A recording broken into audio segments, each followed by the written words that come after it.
Apa kabarnya hari ini? Masih baik-baik aja kan?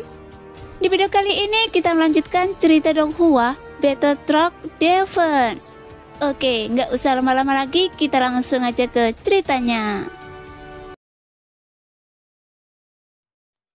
Saat Xiuyan memasuki pavilion alkimia, para alkemis yang keluar masuk area sekitarnya langsung mengenalinya, sehingga mata mereka berbinar kaget dan gembira.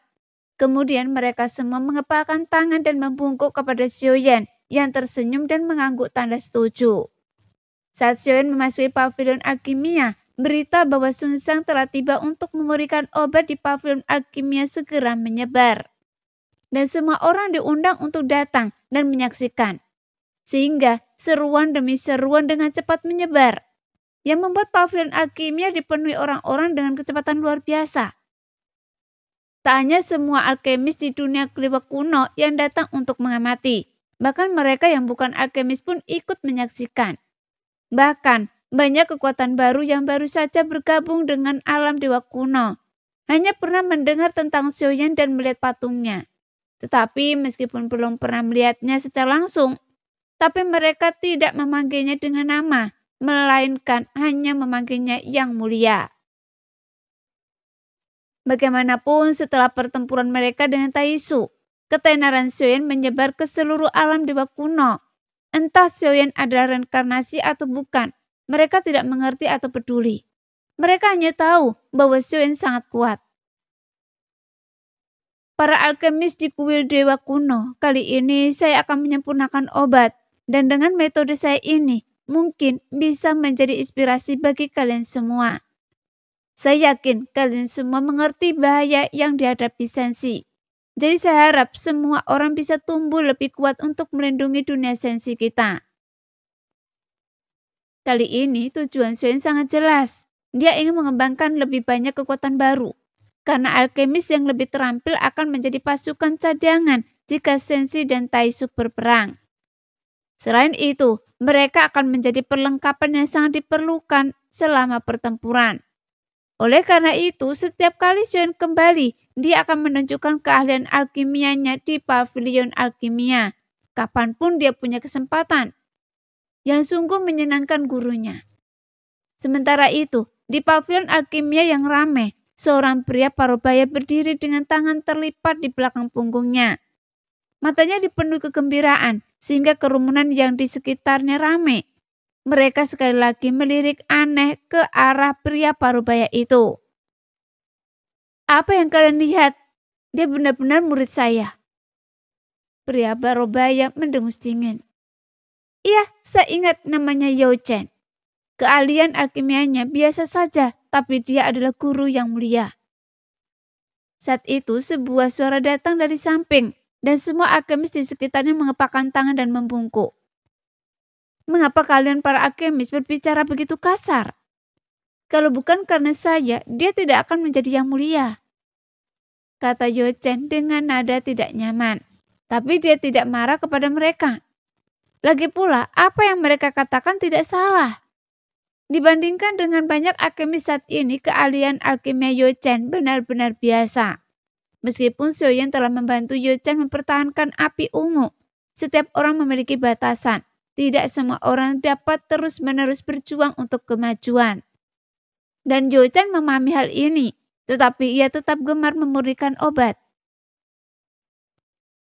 Bagaimanapun, alam dewa kuno sedang memurnikan ramuan dalam skala besar. Terutama untuk penyembuhan dan pemulihan. Mereka semua tahu bahwa mereka sedang bersiap untuk perang, dan ia perlahan-lahan mulai tenang.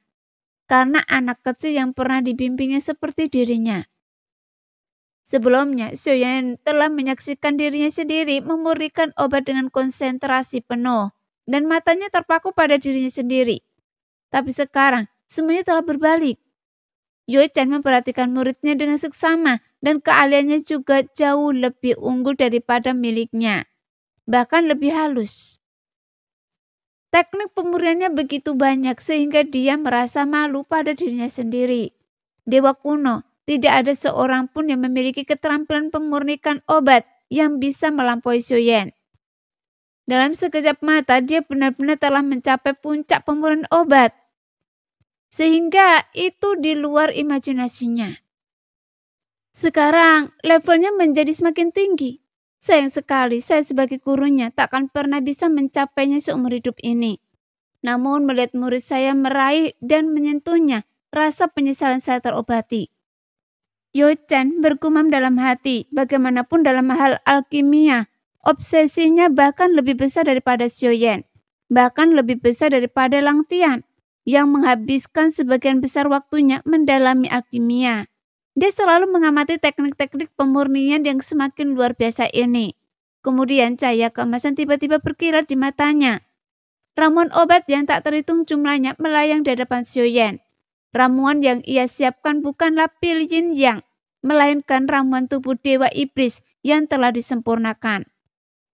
Dalam sekejap, api berkobar, memurnikannya berulang kali, sehingga sorak-sorai dan keheranan menggema dari pavilion alkimia. Karena mereka benar-benar memahaminya. Namun pemurnian Xiao Yan sangat sulit. Mereka bahkan harus berhenti sejenak setiap kali untuk beristirahat dan bersiap. Sehingga membutuhkan waktu, lokasi, dan memperhatikan orang yang tepat sebelum melanjutkan. Namun upaya pemurnian Xiao Yan yang tampak biasa saja terasa seperti dongeng bagi mereka. Karena pemurnian pil tubuh dewa iblis yang luar biasa sulit ini bisa berhasil disempurnakan dalam waktu singkat. Dan aroma ramuan dewa itu langsung memenuhi pavilion alkimia. Pada saat yang sama, api di dalam tubuh Xiao Yan menyebar. Kemudian Xiao Yan melihat sekeliling. Semua orang, keluarkan api kelahiran Anda semua. Meskipun saya tidak dapat memberikan api ungu kepada kalian semua, tapi kalian dapat memadukan sedikit esensi api kalian sendiri, yang juga akan membantu untuk mencapai tingkat kedua. Saat Xiao Yan berbicara, semua alkemis segera mulai duduk bersila, kemudian menggunakan api Xiao Yan untuk meningkatkan kekuatan apinya sendiri. Meskipun ia memiliki 4 jantung api di dalam dirinya, tapi hati api nirvana yang tampak terpendam di dalam diri Xiao Yan. Meskipun tanpa perlawanan. Namun Xiao Yan tidak dapat memanfaatkan kekuatannya, sehingga membuatnya bingung. Jadi untuk memanfaatkan hati api ini, Xiao Yan harus menemukan metode yang tepat.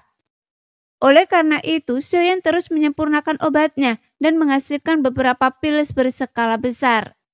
Dia kemudian mengambil bahan obat yang telah berhasil dibudidayakannya di Taman Lingpu dan mulai menyempurnakannya pil pengembalian mimpi. Bagaimanapun pil ini memiliki makna yang jauh lebih besar dan Xiao Yan bahkan mempertimbangkan untuk meminumnya. Karena beberapa ingatannya telah menjadi samar. Mungkin dengan pil pengembalian mimpi itu, ilusi dalam mimpi itu mungkin mengandung rasa realitas. Sehingga dapat kembali ke tempat yang tak terlupakan, bertemu orang-orang yang tak terlupakan. Itulah mengapa pil ini begitu berharga. Lagi pula, berkultivasi itu kesepian. Ini bukan sekedar melawan kesepian, tetapi tentang berjuang melintasi sungai waktu yang tak berujung. Jadi, siapa yang tidak ingin melihat ke belakang dan melihat orang-orang yang mencintainya dan orang-orang yang dicintainya?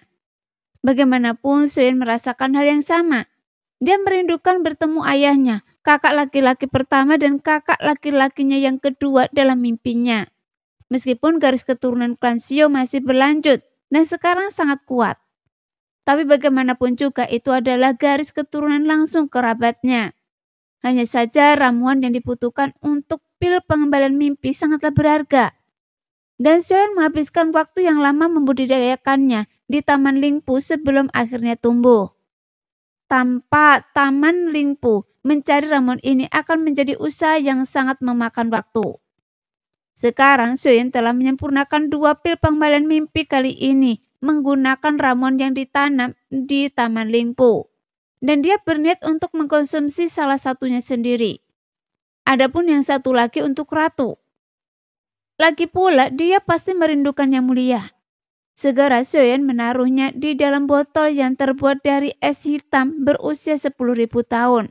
Dengan produk yang begitu istimewa, nilai pil obatnya saja sungguh menakjubkan. Meskipun tidak ada yang tahu pil obat apa yang telah dimurnikan Xiao Yan, mereka semua dapat merasakan kekuatannya yang luar biasa. Kemudian pil obat yang akan dimurnikan adalah yang paling penting. Meskipun bahan-bahan obat utama yang dapat dibudidayakan telah ditanam, tapi mereka membutuhkan waktu yang untuk tumbuh. Dan banyak bahan obat yang mustahil untuk dibudidayakan. Jadi hanya ada satu kesempatan. Namun pil obat yin yang memiliki efek yang luar biasa. Memungkinkan penggunanya untuk mendapatkan tubuhnya menjadi dua, sehingga menambah kehidupan lain dan lebih banyak variabel serta peluang. Namun Xiaoyan tidak yakin ia dapat berhasil memulihkannya pada percobaan pertamanya. Sekian dulu cerita hari ini. Kita lanjut lain hari ya guys ya. Bye-bye.